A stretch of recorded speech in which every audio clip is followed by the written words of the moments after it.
मनु के दो पुत्र थे, एक का नाम प्रियव्रत और दूसरे का नाम उत्तानपाद। उत्तानपाद को राजा बनाया गया। उनकी दो रानियां थीं, एक का नाम सुनीति और दूसरी का नाम सुरुचि था। दोनों रानियों के एक एक पुत्र था। बड़ी रानी सुनीति का पुत्र था ध्रुव और छोटी रानी सुरुचि का पुत्र था उत्तम। ध्रुव के पिता राजा उत्तानपाद अपनी छोटी रानी सुरुचि को बहुत चाहते थे। इस कारण राजा उनकी बात का बहुत मान रखते थे। वहीं सुनीति बहु सीधी सादी और सरल स्वभाव की होने के कारण सदा भक्ति में लगी रहती थी।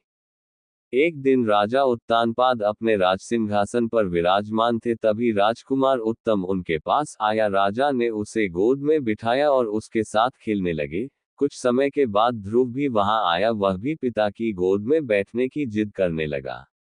ये देखकर रानी सुरुचि ने ध्रुव को डांटते हुए कहा, इस राजसिंहासन पर केवल मेरे गर्भ से जन्मा पुत्र ही बैठ सकता है। अगर तू इस राजसिंहासन पर बैठना चाहता है, भगवान की तपस्या कर उन्हें प्रसन्न कर, फिर मेरे गर्भ से जन्म लेकर इस सिंहासन का हकदार बनकर दिखा। राजा उत्तानपाद को रानी की बात का बहुत बुरा लगा, परंतु स्त्री मोह के कारण वे कुछ कह न सके। ये सुनकर बालक ध्रुव रोते हुए अपनी माता के पास गए। सुनीति ने जब सारी बात सुनी तो उन्होंने रोते हुए अपने दुर्भाग्य को इसके लिए जिम्मेदार ठहराया। उन्होंने कहा, बेटा, इसमें तुम्हारी छोटी माता का कोई दोष नहीं है। ये सब भाग्य का खेल है। तुम भी उसी पिता की संतान हो जिस पिता की संतान उत्तम है। इसलिए किसी को दोष देने से अच्छा है, इस दुख से बचने के लिए कमलनयन श्री हरि भगवान विष्णु की आराधना करो। उनके सिवा इस संसार में कोई भी तुम्हारे इस दुख को कम नहीं कर सकता। बालक ध्रुव उसी क्षण अपने पिता की नगरी को छोड़कर वन की ओर चल दिए। भगवान श्री हरि विष्णु की कृपा से रास्ते में उन्हें नारद जी के दर्शन हुए। नारद जी ने ध्रुव से वन जाने का कारण पूछा। ध्रुव ने उन्हें सारी बात बताई। तब नारद जी ने सोचा ये छोटा सा बालक वन में डर जाएगा, इसलिए उन्होंने बालक ध्रुव को समझाकर घर भेजने का प्रयत्न किया। किंतु ध्रुव के दृढ़ निश्चय और निश्चल भक्ति को देखकर नारद जी बहुत प्रभावित हुए। उन्होंने ध्रुव को ओम नमो भगवते वासुदेवाय मंत्र की दीक्षा दी।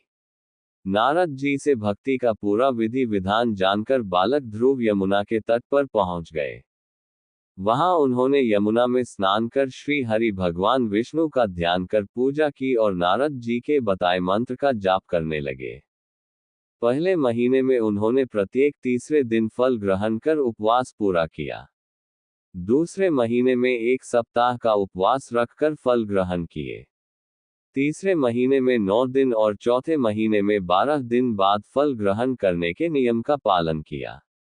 इसके बाद उनमें अलौकिक शक्ति का संचार हुआ। 5वें महीने में उन्होंने अपनी श्वास पर नियंत्रण पा लिया। बिना श्वास के वे मंत्र का जाप करने लगे। 6ठे महीने से लगातार 5 वर्ष तक एक पैर पर तप करने लगे। जब भी भक्त ध्रुव अपना पैर बदलते तब धरती कांपने लगती। 5 वर्ष के बाद भगवान विष्णु ने ध्रुव को दर्शन दिए, किंतु बालक ध्रुव उन्हें देखकर अपनी सुध-बुध भूलकर देखते रह गए। तब स्वयं श्री हरि विष्णु जी ने अपने शंख से उनके गालों को छुआ। प्रभु के स्पर्श से भक्त ध्रुव के अंदर तत्वज्ञान का प्रकाश हो गया। वे सभी विद्याओं में पारंगत हो गए। भगवान को पहचानकर भक्त ध्रुव ने उनकी स्तुति की। भगवान विष्णु ने प्रसन्न होकर भक्त ध्रुव को वरदान दिया और कहा, बेटा, इस संसार में अपने पिता के वानप्रस्थ के समय राजा बनकर राज कर। जब तुम्हारा अंतिम समय होगा तो मेरी कृपा से तुम ब्रह्मांड के केंद्र भूलधाम में विराजमान हो जाओगे, जिसकी सभी ग्रह, नक्षत्र और तारामंडल प्रदक्षिणा करते हैं। ये कहकर श्रीहरि विष्णु अंतर्ध्यान हो गए। भक्त ध्रुव जब अपने नगर पहुंचे तो उनकी दोनों माताओं ने उनका स्वागत किया। छोटी माता सुरुचि के मन से सारा बैर चला गया। कुछ दिनों के बाद महाराज ने वैराग्य लेकर वन में जाने का फैसला किया और पुत्र ध्रुव का राज्याभिषेक कर दिया। राजा ध्रुव ने दीर्घकाल तक भगवान की भक्ति करते हुए, भोगों में लिप्त हुए बगैर शासन किया।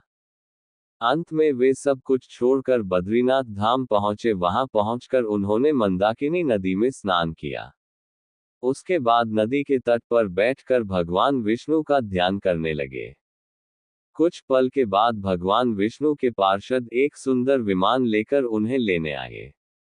उन्होंने भक्त ध्रुव से विमान में बैठने का आग्रह किया। उन्होंने कहा, प्रभु, जिस धाम की सभी ग्रह नक्षत्र प्रदक्षिण करते हैं, हम आपको वहां ले जाने के लिए आए हैं। भक्त ध्रुव ने सभी मुनियों को प्रमाण उनका आशीर्वाद लिया और विमान किए और प्रस्थान किया। तभी वहां यम देवता प्रकट हुए। उन्होंने कहा, यह मृत्युलोक है, अर्थात बिना मुझे स्पर्श किए कोई इस संसार से नहीं जा सकता। ये सुनकर भक्त ध्रुव ने उनके सिर पर पैर रखा और विमान में प्रस्थान किया। आज भी भक्त ध्रुव ध्रुवतारा धाम में विराजते हैं।